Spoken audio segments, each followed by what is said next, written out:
Hi friends, in today's presentation we're going to be looking at the role we have as Montessori guides as it connects to observation. Observation for the saint and the scientist. So Montessori said, the vision of the teacher should be at once precise like that of the scientist and spiritual like that of the saint. The preparation for science and the preparation for sanctity should form a new soul, for the attitude of the teacher should be at once positive, scientific, and spiritual. We're going to look at three components, if you will, of the saint. And the first is that of humility.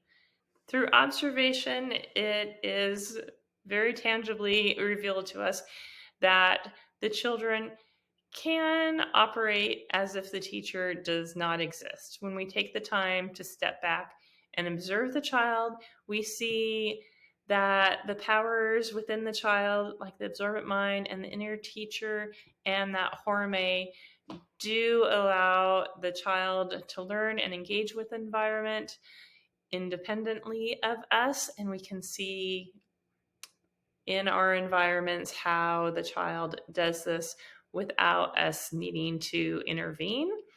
And that will, if we allow it to, make us more humble in how we approach the child, because we can see for ourselves that it's not all about us, it's all about the child. We are also called to trust in the child, and observation reveals that we can trust the child. Again, trust those powers of the child and the inner teacher to guide them in their activity. And the more we step back and observe how the child is engaging with the world, the more our trust in the child will be nourished and the more trusting we will become in the child. Observation also allows us to fall more deeply in love for who the child is in this present moment. And by absorbing them, we capture those just little special moments in the child's life that will feed our love for the child and feed our desire to nurture and nourish that wonderful little spirit. And so there's a loop. We love the child, so we take the time to observe them, and through our observation, we can fall more deeply in love with the child before us and be prompted to want to serve that little spirit even more. Okay, as a scientist, we know that our call in Montessori's vision of the Montessori guide is to be knowledgeable.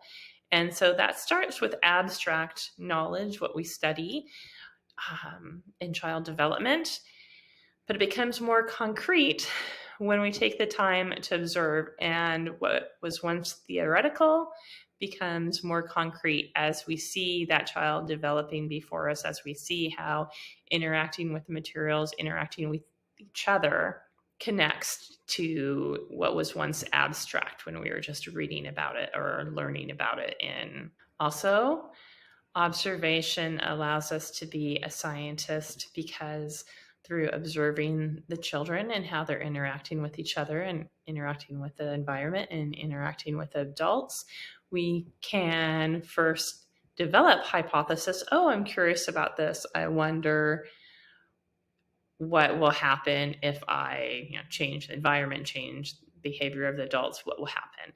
And through observation, we will test those hypotheses. And then part of our role as advocates for the child requires that we do assessments and screenings. And by doing scientific observation, we will have the data we need to do those assessments in a way that is based on data we collected through observation and not a hunch we have, a feeling we have of what the child is actually doing in our environment. And so observation is necessary for accurate assessments and screenings in our environment. Okay, what else? How else does consistent observation develop your role as a Montessori guide to be a saint and to be a scientist?